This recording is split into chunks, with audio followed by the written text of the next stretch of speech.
नमस्कार दोस्तों, मेरा नाम है राजकुमार और देख ली है तेजा सज्जा स्टारर मिराई। मिराई भाई साहब इस बार वापस वही जिस तरीके के कॉन्सेप्ट के हीरो कर रहा है, जिस तरीके के स्क्रिप्ट सिलेक्शन कर रहा है बंदे ने, मतलब छोटे बजट की मूवीज से भवंडर मचा के रखा हुआ है।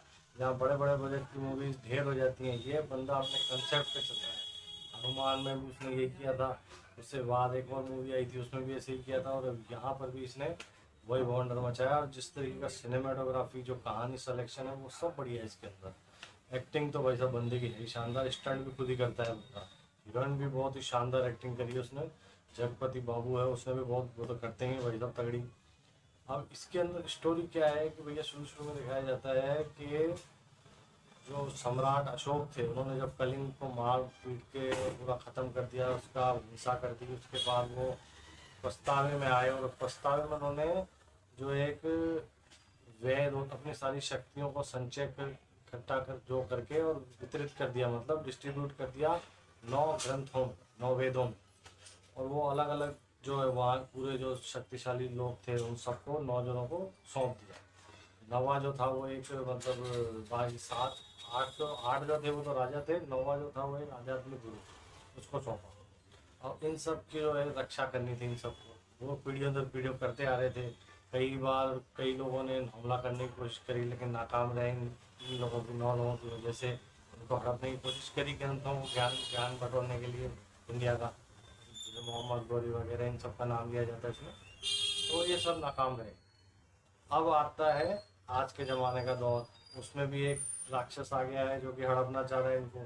अब वहाँ पर जो है उसको, जो श्रेया सरन है, उसको दिख जाता है कि हाँ भाई अटैक होने वाला है। और वो क्या कर रही है कि वो पेट से है, वो जाती है हिमाचल, हिमालय हिमालय में जाती है। वहाँ पे जा कर के वो एक राज साधु से मिलती है। वो कहते हैं तेरे गर्भ में जो है ना, वो ही इस राक्षस से निपट सकता है, क्योंकि तू यहाँ तक चल के आई, तू साधारण स्त्री नहीं, तो तेरा अंश भी साधारण नहीं है। और वो उसको पैदा करके वहाँ छोड़ जाती है, फिर वो कहाँ जाती है वो बाद में बताया जाएगा। वो वहाँ गायब, वो तो वही गायब।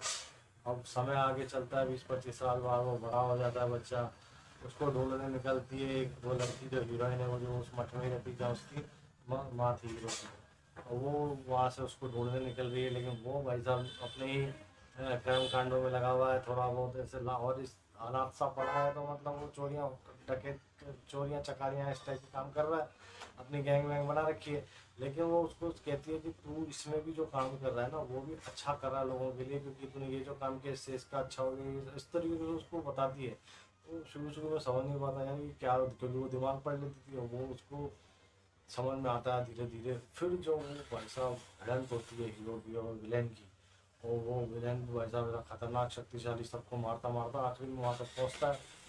फिर उसके बाद क्या होता है ये तो आप मूवी देखेगा तभी आपको पता चलेगा, क्योंकि उसके बाद जो एक्शन है, सीक्वेंस है, हीरो को अपनी ताकत का एहसास हो रहा है, उसको बहुत अपनी माँ तक पहुँचना है, उसकी माँ की जो यादें उसके दिमाग में आ रही हैं, फिर उसको शक्ल भी दिख रही है। अब वो चेजिंग करना है उसको, भिड़ंत करनी है। ये जो सीन दिखाए गए हैं, सिनेमाटोग्राफी दिखाई गई है, वो एंड क्लाइमैक्स तक मतलब आपको बांध के रखती है फिल्म। और इतना ज़बरदस्त परफॉर्मेंस है, हर एक का परफॉर्मेंस ज़बरदस्त है। तेजा सज्जा तो है ही, हीरोइन इतनी ब्यूटीफुल लगी है, और साथ में भाई साहब हर एक ने, बंदे ने अपना अपना जो काम किया है पूरी ईमानदारी से किया है। पूरा एकदम स्क्रिप्ट इतनी कसी हुई है कि आप कहीं से हिलते नहीं हो।